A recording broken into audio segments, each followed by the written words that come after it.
Good morning. I'm here to encourage you through a gentle wake-up routine. I hope you enjoy it. Just a couple of words about practicing virtually. Please allow this to be a moment where you can wake up to yourselves. It is marvelous that you are here to practice. So take this to be you. It's not about the shapes that you make. It's about the sensations that you create. In that way, you could say it's sensational. I'm a yoga instructor, and I'm hoping to facilitate yoga for you wherever you are. Just recommend that you have a nice space for yourself where you feel that you could raise an arm or a leg without hitting anything, without the fear of being knocked or damaging something. And you just need to make sure that you're aware that if you feel any pain, just ease off. And likewise, if you feel a little bit of challenge, decide if you're going to rise to that challenge or if you're going to just take a step back from that. That depends very much on where you are at the moment. So take into account what you're getting in terms of response from yourselves this morning. So to start, we're going to simply come down onto the mats and take a nice child's pose. So tempting as it is when you're practicing at home to look at the floor and think about hoovering or dusting, just allow your minds to completely rest and maybe even go back to a state that you felt you were in just before you woke up this morning. Let your head lie heavy on the mat. Let your arms lie back. So in this traditional child's pose, my knees are together. You may prefer to have your knees wide and to sink down in between the knees as such. Take a few breaths and notice how you feel today. Any sensations that are pleasant or unpleasant, or indeed just different and interesting. Bring your focus to the breath and breathe in through the nose nice and deeply and out through the nose, heavy into the mat. Let it support you. Relax. Now we're going to take a waking breath. So inhale and span your arms forward. So the palms press into the mat. Your elbows lift, your armpits open, and you lift your gaze just above the ground in front of you. So you feel already length in the spine and length in the arms from the armpit to the fingertips. In, exhale, sink back into the heels. On the next inhalation, lift up and tuck the toes. And then exhale, sit back onto the toe mounds. So you get a really nice stretch here into the toe mounds. Wake up through the feet, through the soles, and through the palms, through the arms. Inhale and draw up. So we're going to come to all fours. Place the palms underneath the shoulders, fingertips pointing forward, and the knees come together about hip width apart. Keep the toes tucked and just do a little rocking forwards and backwards on the mat. And then draw your attention to the navel. So as you sit back, draw the navel in, push through the toe mounds, stretch the toes. If it becomes too much, you can always untuck. And as you inhale, bring yourself forward, look up to where the ceiling and the wall meet in front of you, and let the belly dip. Exhale, roll the tummy in, so you create a nice big crease in the stomach where the belly button is pushed back. Inhale, draw forwards and let the tummy dip. Look up. This time as you exhale, roll round, so you create a silhouette like an angry cat. Take the gaze to the navel. And then reverse, inhale, roll the shoulders away from the ears, draw the chest through the arms, look up. Catch your palms now, about a palm's length away from you again. So your arms are on a slant. Tilt the eyes of the elbows towards each other. Inhale and start to round the belly up. And then draw your knees off the mat. Lift the hips high. Come into downward facing dog. So your legs are parallel. Your arms are parallel. And that creates a nice symmetry for the spine. So a neutral position. You may just want to walk your dog left and right a bit to stretch through the outer seams of the body. Now, downward facing dog is really beautiful for alleviating fatigue. If you've woken up this morning a little bit groggy, this is a good place to be. But it also, by the fact that you're activating the largest areas of your body, your limbs and your spine, activates and revitalizes you. Take a nice deep inhale. Perhaps you are stretching your heels down towards the mat. Your ankles are getting a nice stretch. It's not the point, but it is a place you can go if it feels right. Exhale, take your gaze to the front. And then inhale.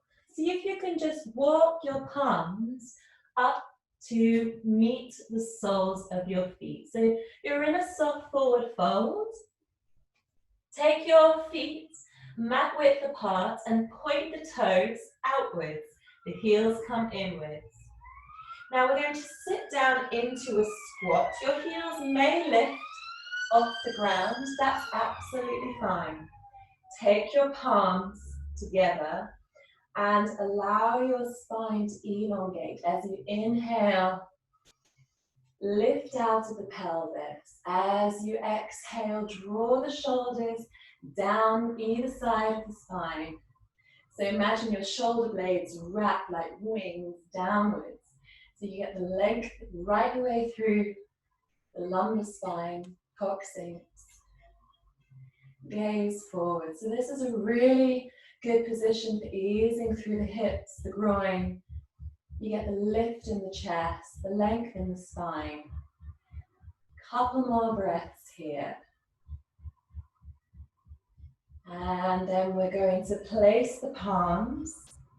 Put some weight through the palms so that you can gently lift off the heels. Turn the toes back to face the front.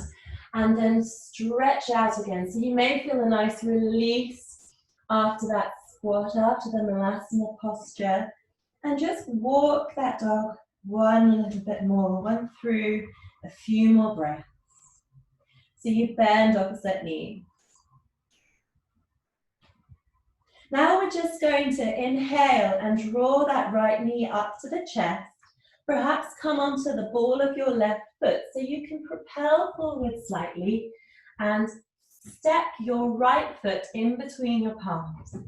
We're going to lengthen our posture so you can come into a nice low lunge. If you want to lay your knee down, you absolutely can.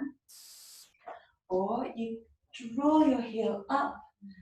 You draw your heel backwards and your knee up off the mat in this beautiful low lunge. So you can use your front knee as a support. Just make sure that it's tracking over the second toe to draw the navel away from the thigh. Then we're going to sink the right palm down inside, and you can press the arm and the leg together to create a nice strong midline. As you inhale and rotate, let the left arm draw up, blossom open the chest. And the gaze follows. Inhale. Exhale. Inhale. And exhale. Release the palm back. Place the palms either side of the front foot. And then lift the back leg up. And just let it float. Have some fun here. Maybe you want to bend at the knee to open through the hips again. You can take the gaze under the right armpit. Draw that left leg, that right leg down, and let the hips become parallel once again. Then inhale, draw the left leg through. We'll come into low lunge with the left leg leading. So again, you want to keep that back leg nice and active. Think about drawing the hips parallel to each other. The right hip might have opened up. See if you can draw the inner thighs together. Keep them drawing together and let that right hip come forward into your sort of low lunge here. So you're really opening up through the hip flexors. And then you place the left palm down on the inside of the left sole of the foot, and inhale, draw your right arm up, blossom open the chest. Exhale, inhale, exhale, inhale, and exhale. Look down and release the palm.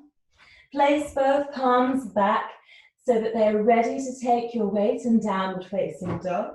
Check your back leg's position and inhale, draw your left leg up and back. Maybe even look under the left armpit. You can bend the left knee so the heel falls to the glutes. Oh, it's a lovely opening sensation in the side body. Imagine your rib cage is just expanded now. Exhale and walk your soles of your feet now up to the palms. So we're going to come into a forward fold. First of all, inhale and get length in the back. Roll the shoulders down either side of the spine. So you almost have a concave back. And then exhale, fold forwards. So if your palms are not touching the floor, you can always take them to the shins, or if you have the space, you can wrap the palms around the backs of the legs. If your palms are on the backs of the legs, it can be quite nice here just to encourage a bit more circulation through the shins, through the calves with a little massage, a little self-massage. As you're down here, draw the navel in, see if you can tuck it and create a bit more space for the pelvis to tilt forwards. Inhale, exhale. Inhale, relax the head, shake the neck, gaze to navel, exhale. One more breath here. So the whole back body is getting a lovely wake up stretch. Exhale. So keep the palms maybe a little bit further in front of you now and step the left leg back out the way. Bend the right knee and place it on the outer edge of the right wrist. So I'm going to turn around to face you and mirror you. So I'm going to show you what that looks like. So you see the right wrist? You're going to meet that with your knee. Do you see? Now your right toes want to point down towards your left leg. Eventually you may be able to work your right lower leg parallel to the top of the mat. But again, it's not the point. It's just somewhere you can go if you have the space. So I'm on the tripod of my fingertips, drawing my back up nice and long. Take a good inhale and imagine that you're peeling those lower ribs off the ground. Take the weight into both hips evenly, so it's tempting to lean over to the right side here. And then exhale, drape yourself. So imagine your belly first. It leads this forward fold. Keep your head lifted as you drape each rib bone down. And eventually make a little stack with your palms and let your forehead rest on that stack. So similarly to child's pose, having your forehead supported is a very grounding feeling. Now pigeon pose really releases a lot of tension that can be quite hidden if you have any symptoms of sciatica or your psoas is a little bit uncomfortable, it's a wonderful remedy. However, it's also a bit of a Marmite of the yoga posture universe. So do allow yourselves to be comfortable with interesting feelings. Don't shy away too much. Lovely. Then we're going to inhale and draw up. So you're aiming for around 5 to 8 breaths in each round of pigeon. Let your weight come over to the right-hand side and let your left leg come to the front and extend your right knee back. So just let yourselves have a little bit of time to get into position, somewhere where you know where you're going now. So you can have a little bit more of an investigative, curious approach to the left-hand side. Remember, we're not symmetrical, so it may well feel quite different on the other side. Again, inhale and draw up, arch the back, look up. Lengthen the spine, reach the spine away from the pelvis, lengthen forward. So the belly button draws forward and lowers down first, and the chest only comes down after you've lowered the rib cage. Stack your palms in the opposite way and then lay your forehead down. How is your breath? What's it doing here? And how are you here? How are you feeling? Follow the breath. Breathe into areas of tightness and soften. Release into the ground.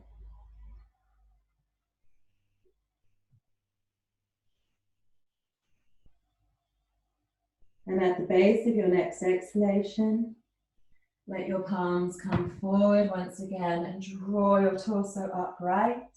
Lean over to the left-hand side and release your legs, your right leg, so it can come forward. I'd like you to take an easy seated position. So if you're familiar, I'm going to come into lotus.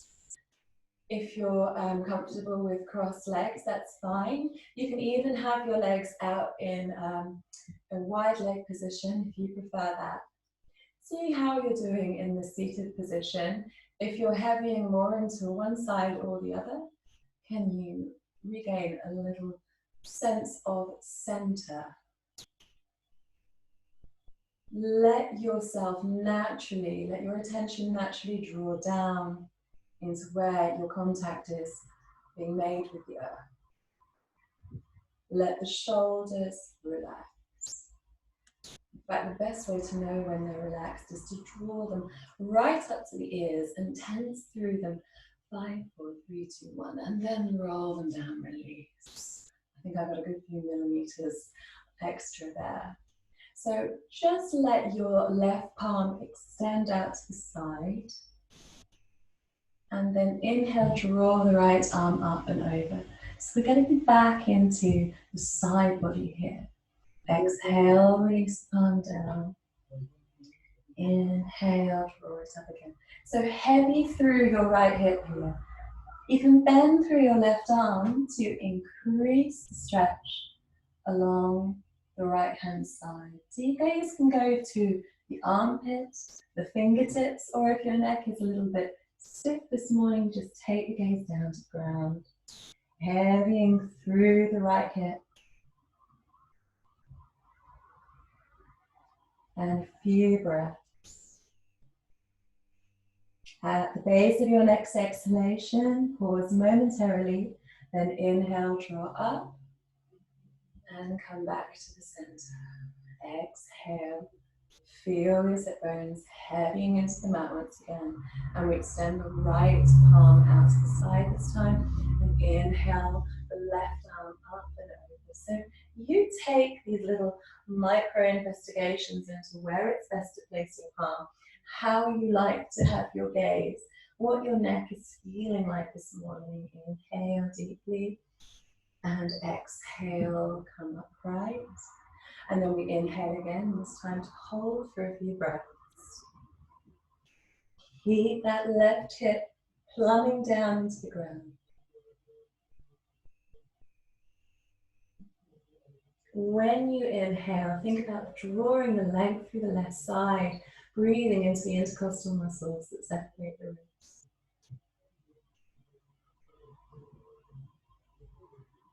Inhale, draw up. And just take a few shoulder rolls. The palms come to the shoulders, maybe 3 backwards and 3 forward.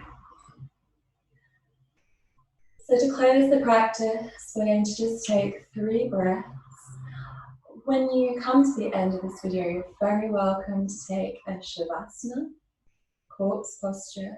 Just pop a couple of extra layers on before you do so that you keep the heat that you've generated from the morning practice guarded nicely as you relax into the mat.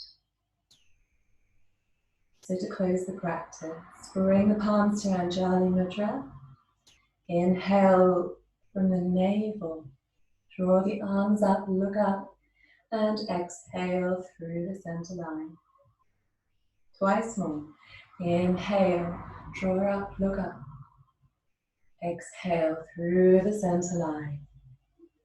Have a rest in between your breath. Inhale, draw up, look up. And exhale, release through the center line. Namaste. Have a great day.